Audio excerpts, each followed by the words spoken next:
Bonjour, chers amis. Nous allons aujourd'hui apprendre à déterminer la masse volumique d'un corps. Alors, nous sommes en classe de 5e. Donc, par définition, la masse volumique est le rapport de la masse par son volume.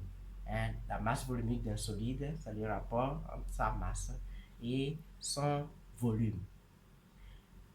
Bien, nous avons déjà appris dans les vidéos précédentes, surtout en classe de 6e, que pour déterminer le volume, il faut utiliser un récipient gradué. Et pour déterminer la masse, surtout avec précision, il faut se servir d'une balance électronique. Alors, nous allons aller en 3 phases pour pouvoir présenter notre leçon d'aujourd'hui. On va faire d'abord montrer comment on peut déterminer la masse volumique des solides, ensuite la masse volumique des liquides. Et au niveau des liquides, nous allons apprendre à déterminer la masse volumique de l'eau et après la masse volumique de l'eau salée. Il y a de l'eau salée ici et de l'eau ici. Donc, allons avec la masse volumique des solides. Donc, voilà notre solide. Nous avons de l'eau dans notre éprouvette. Donc, qu'est-ce que je fais? Je lis premièrement le volume, comme on l'a appris de l'autre côté. Donc, actuellement, le volume, ça fait 300 millilitres. Donc, qu'est-ce que je fais? J'introduis avec délicatesse le solide dans notre liquide. Voilà. Et je lis à nouveau le volume. Donc, nous avons 300. On a ici 350. Cela veut dire que le milieu, ça va faire 325. D'accord? Et si ça fait 325, cela veut dire que par graduation, nous avons 5, 5, 5, 5, 5. Donc, 300, 325, 325 plus 5, ça va nous donner 330. Ça va nous donner 330. Donc, je fais la différence entre 330 et 300. La différence entre 330 et 300 pour avoir le volume de notre liquide qui va nous donner 30 millilitres. Donc, le volume de notre liquide est égal à 30 millilitres. Alors, qu'est-ce que je fais? Je vais maintenant déterminer la masse de notre solide. Donc, pour déterminer la masse du solide, je vais récupérer mon solide. Je vais verser le liquide ici pour pouvoir déterminer rapidement la masse de notre solide. Voilà. Je rappelle que c'est un caillou qui ne peut pas absorber de l'eau. Donc, ça ne va pas avoir d'effet sur notre masse que nous allons obtenir. D'accord? Néanmoins, je vais nettoyer le liquide là sur ça.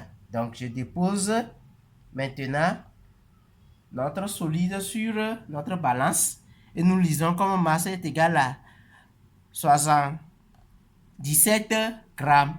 Donc, j'écris M est égal à 77 grammes. M est égal à 77 grammes. Alors, pour déterminer ainsi la masse volumique de notre solide, qu'est-ce que je fais? Je fais la masse divisée par le volume. Donc, la masse divisée par le volume, ça va me faire 77 grammes, comme vous pouvez observer au niveau de la calculatrice ici, divisé par 30 égale 2,56. Donc, ça va faire 2,56.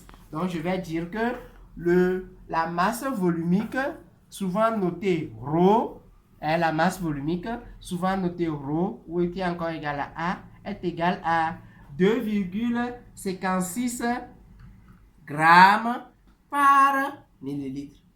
Donc, voilà la masse volumique de notre solide. Donc, quelle que soit la nature de ce solide qu'on va retrouver, si c'est en grands petits morceaux ou bien on le retrouve sous d'autres formes, on doit toujours trouver cette même masse volumique pour la même matière. Alors, cette fois-ci, nous allons aller déterminer la masse volumique des liquides. Donc, pour la masse volumique des liquides, il faut déterminer d'abord le volume du liquide, ensuite la masse de notre liquide. Donc, on va commencer avec l'eau. Alors, nous avons ici des récipients qui sont déjà gradués. Donc, si vous observez, pour l'eau, ça fait 300 ml. Et pour l'eau salée, qui n'est pas très liquide, donc on observe environ 300 ml également. Donc, 300 ml pour notre eau salée. Et pour l'eau du robinet, on trouve également 300 ml. Donc, voilà ce que nous allons faire. On va déterminer la masse de l'eau. Donc, pour le faire, qu'est-ce que je fais? Je dépose ce robinet, ce récipient sur la balance. Alors, je dépose le récipient sur la balance. J'appuie sur tar. Donc, j'appuie sur tar pour que ça fasse 0. Et maintenant, je vais verser le liquide dedans. Je vais verser l'eau dedans. Les 300 ml là, je vais verser dedans. Voilà. Je vais verser dedans.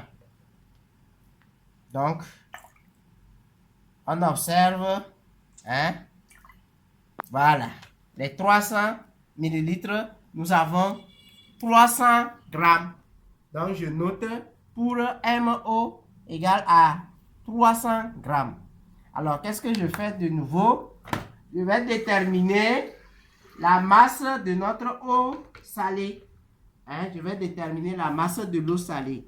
Donc, je détermine la masse de l'eau salée. Donc, je prends les 300 ml. Voilà, toujours, ça fait 0. Et je verse.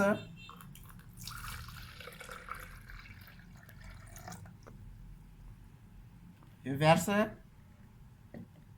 pour notre eau salée dedans.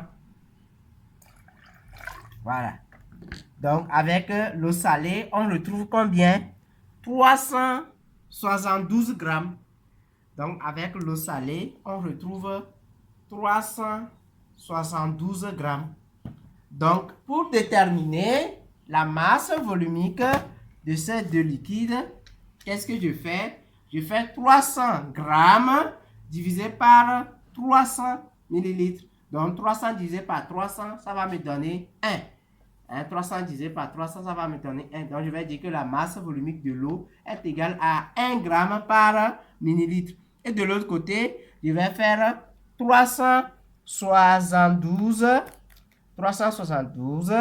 divisé par 300. 372 divisé par 300, ça me donne 1,24. Donc, ça fait 1,24 grammes par millilitre.